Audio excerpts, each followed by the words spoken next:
So this was this paper, this picture, when I was looking through a stock library to get pictures for this presentation, I thought this is actually a picture that I have rarely ever seen. A woman this age reading a newspaper. Like, that picture almost never occurs anymore.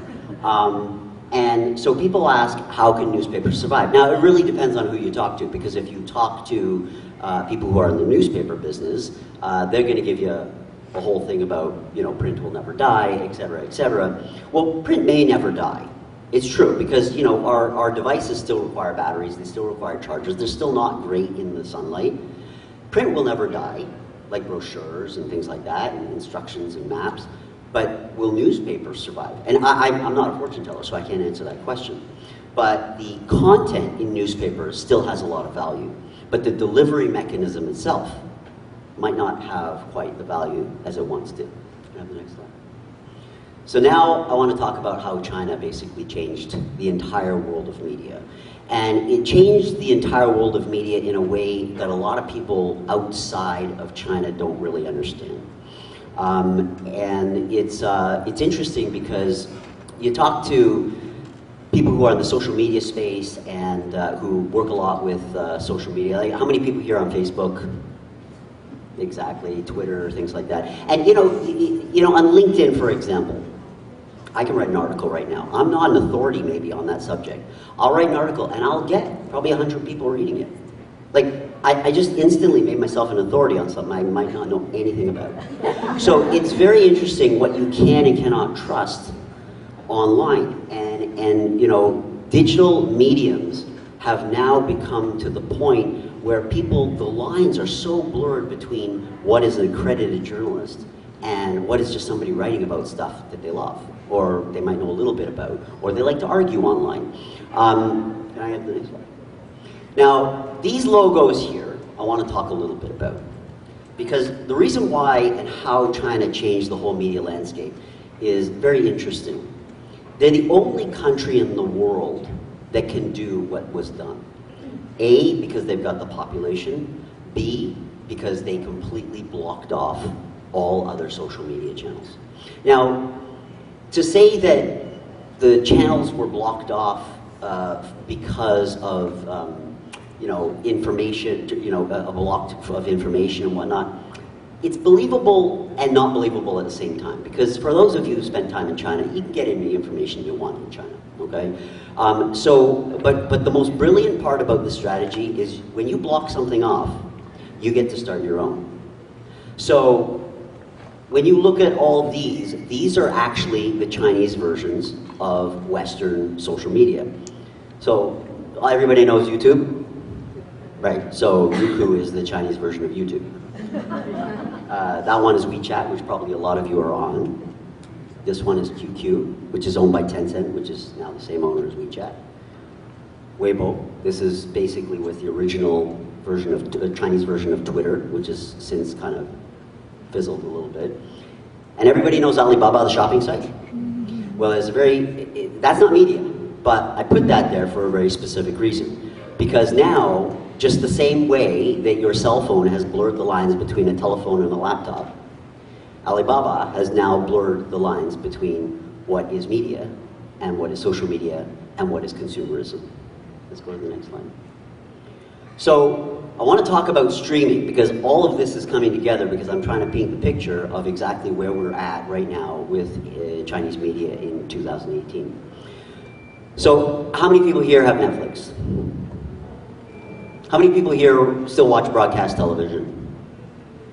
Okay, not too many hands. Are you watching anything other than Netflix? Like Crave, Prime? Is everybody streaming? Yeah, everybody streams their media basically, right? You stream your media, okay. So in China, streaming media has grown incredibly. Because in China, large format telephones, what we call phablets here, they're kind of like a phone but a tablet, are very popular in China. They like the large screen, the sound is great, the bandwidth is so high that they can watch HD, they can listen to the sound. Go to the next slide, please. So this everybody's familiar with. Now, just somebody guess how many viewers, active viewers Netflix has around the world. just a guess. It's over 100 million. Somebody guess. Nobody gonna guess? 125 million. That's a lot of viewers, right? 125 million. Next slide. How many people know this company? iQIYI. iQIYI has 500 million active streamers, and that's just China. So this is how they're changing the game of media. Now, when you have that many people watching your streaming media, now you've really got an audience because you've got content. It's not news, but who cares? Because if you go back to what I talked about in the business of media, all you need are eyeballs. All you need are people watching, and you need a captive audience. So iQIYI right now is sort of the leader in streamed media. And something really bizarre is happening in China. We like to watch feature films and YouTube videos and things like that. And the attention span of the average person, especially young people, is getting less and less and less. People say that people are just going to stop reading altogether. Actually, no, people still read. When you get a story that comes across your, a little news flash that comes up on your phone, you do read it. And very often you scroll down, you read the whole article. If you took that article and printed that on an original old school broadsheet of the Toronto Star or the Globe and Mail, that article would actually be a tiny little block of text. That's how much tolerance we have to actually reading these days. So they have to squeeze that entire story into little blocks. Well, in China right now, youth don't even have patience to watch the entire film.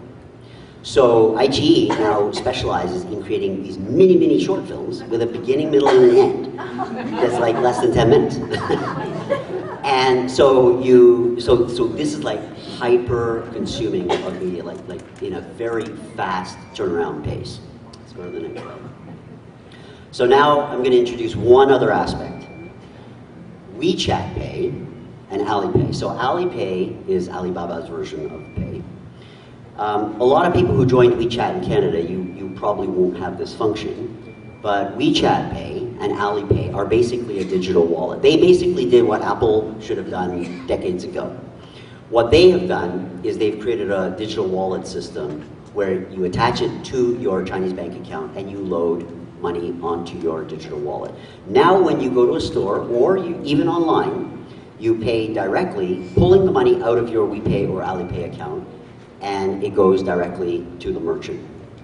Now in Canada, companies such as OTT Financial are now setting up all over the country that Western, like Canadian stores will be able to accept WeChat Pay and Alipay. So that means Chinese consumers can go and buy high-end product for thousands of dollars with currency that has never touched a Canadian bank. Now, I don't know technically how this was allowed, because I would then buy like a bunch of cars using renminbi and then sell them for Canadian dollars. Honestly, I don't know exactly